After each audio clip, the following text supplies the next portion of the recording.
Welcome back, guys. We're continuing on with these Mechabellum playthroughs, and we are in for a bit of a treat here.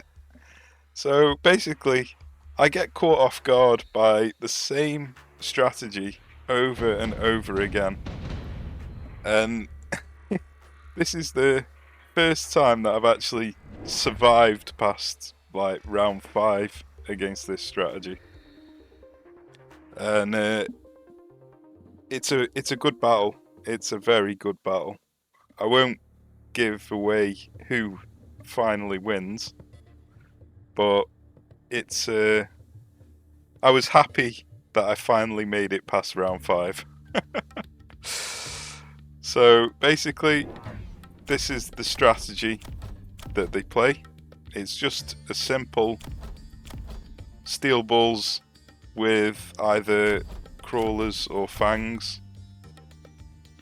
And yeah, that's it, a lopsided steel ball attack. So I've gone for a conventional setup with Phoenix Arclight Crawler.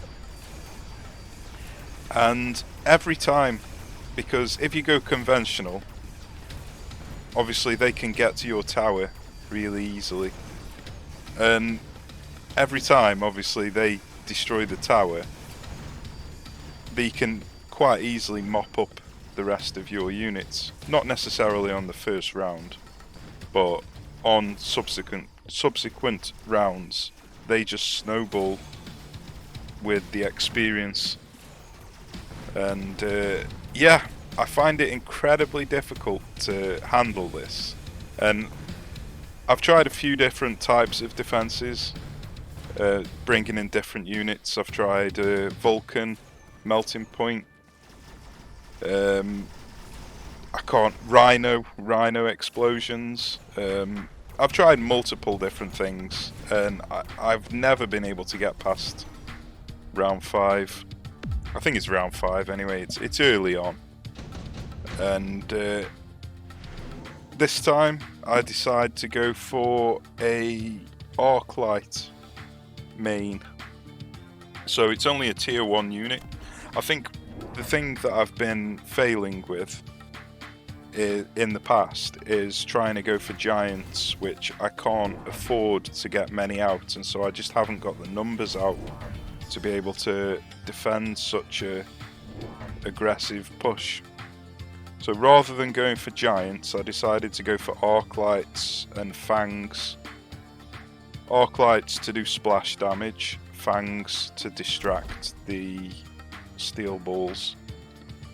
So yeah, basically he's gone for speed specialist, which makes it even more difficult to defend.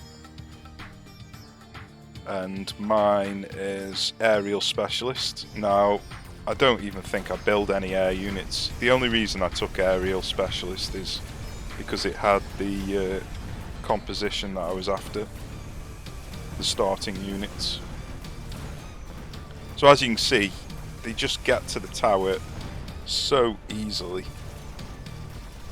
and half of my units are just in the wrong position. So I'm fighting a full army with a half army, basically. So you could try and flank their tower, but by the time you get your flank in, they've already taken your tower, and then on the following round they just defend against the flank, and it's a lot easier to defend a flank than it is to attack.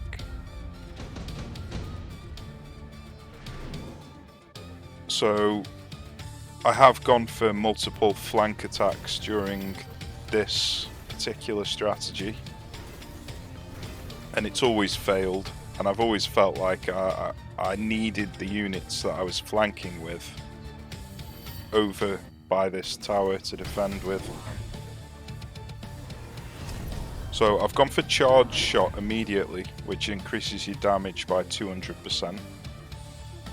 So I needed the charge shot to be able to damage the steel balls, because at the moment I've got basically nothing that can damage the steel balls apart from the Phoenix. And the Phoenix alone is not going to be able to kill the steel balls. So I'm just going for arc lights with charge shot.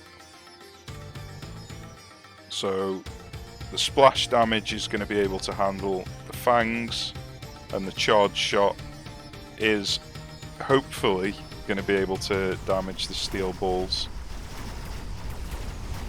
So as you can see, it doesn't do a huge amount of damage. For some reason it wasn't hitting the unit right next to it.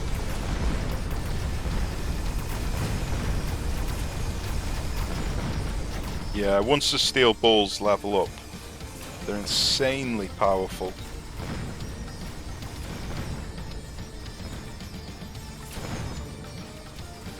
So they've just steamrolled straight over me again.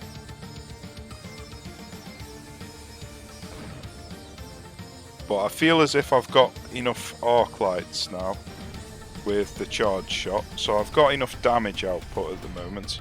I just haven't got the survivability. So I'm going to need to bring in some fangs to distract, hopefully, as long as possible.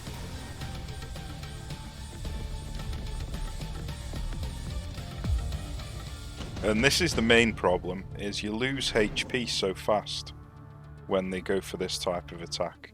So you just don't have enough rounds to catch up unless you manage to stabilize as quickly as possible. So I've gone for the mobilized battleship so I can take out one of the towers. At least that way I might give myself an edge to get back into the game.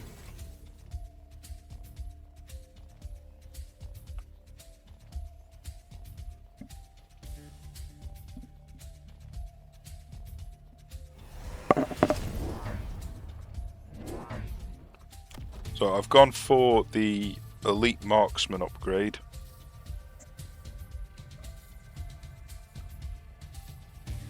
Which is going to increase the damage by 30% per level. Now, only this one is leveled up, I think. Oh, we have got two level 2. So these have got plus 60% damage and these have got plus 30% damage.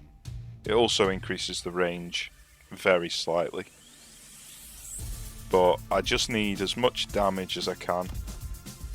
And I need some fangs to distract. Now I'm bringing in a unit over here. He died immediately because they brought in some fangs, but the whole point of bringing in a flanking unit here is to try and pull some of these units over to the side. Now it didn't work there, but it is just setting it up ready to pull some units in on the following round. So because I got this call in, this Overlord, I was able to win this round, but it was just simply down to this Overlord taking the tower out, so I'm not going to have that on subsequent rounds, unfortunately.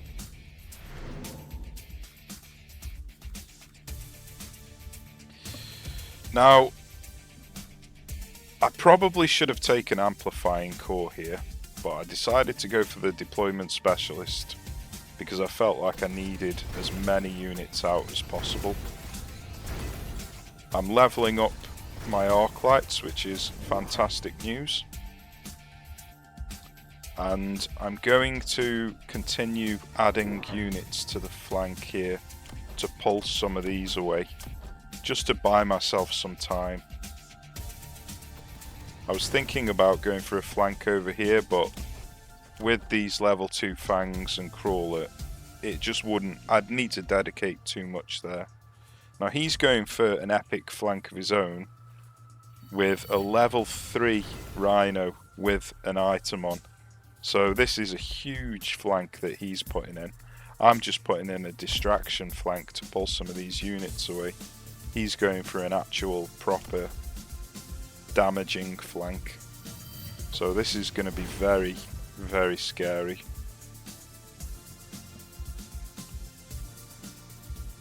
but I've managed to get an arc light up to level 4.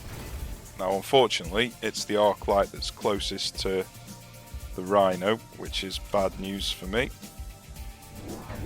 Obviously I don't want my highest level arc light being the first that's being targeted.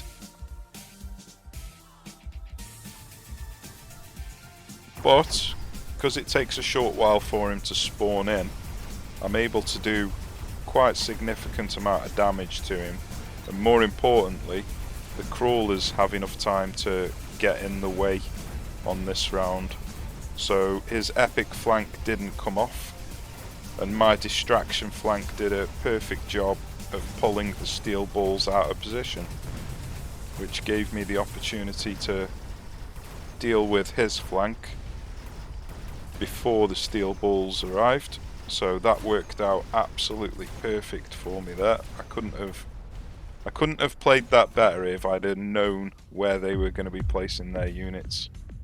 So that worked out really well. It gained us a load of experience, which is going to massively help us out with the damage output. So he's going for nano repair kit. I'm not sure who he's putting it on, but I managed to get another call in, and it's a Vulcan, so I'm going to be putting that down here to threaten this flank again. He's gone for increased damage on his fangs, so that's probably to try and help deal with the arc lights, because he doesn't need it against these fangs. So I'm leveling up the arc lights, and I'm going to be bringing in some units to try and handle this. Now, I think he made a mistake in my opinion by putting the Rhino at the front. He should have put something in front of the Rhino. He should have left space to be able to put something in front of the Rhino, because at least that way, when I bring in steel balls like I am doing now, they can't target the Rhino immediately. They'd have to kill whatever's in front first. So I think that's a bit of a mistake on his part, but to be fair, the arc lights would have probably killed whatever was in front pretty quickly anyway, so maybe it wasn't a mistake. Maybe it wouldn't have made any difference.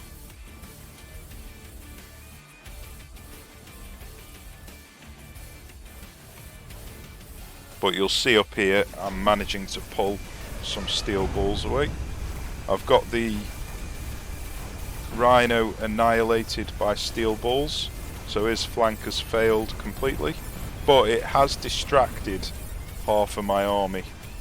But it wasn't enough for him to get through to the tower because of my distracting up here.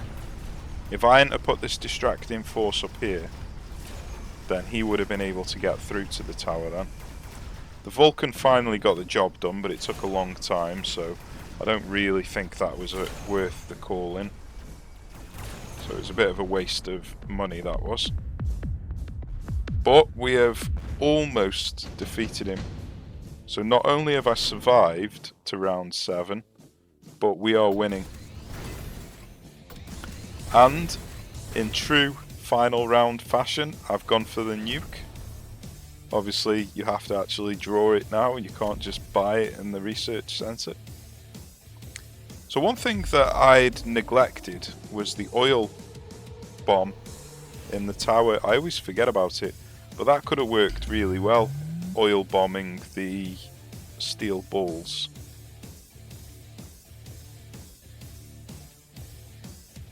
But I put the nuke down here to catch these steel balls and the Rhino once they've finished dealing with these. But then what I try to do is pull some of these across here. So what I'm doing is I'm putting fangs here, so these target these fangs, and then I'm putting some more here, so I'm hoping that these get pulled across to here, and then I've got some more fangs here to try and pull all of their units over to these fangs. That'll bring all of their units into the nuke. That's the plan anyway. I'm not going to spoil whether it works or not.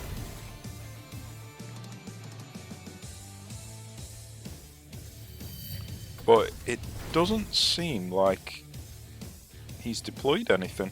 Has he just added tech? Looks like he might have just added tech.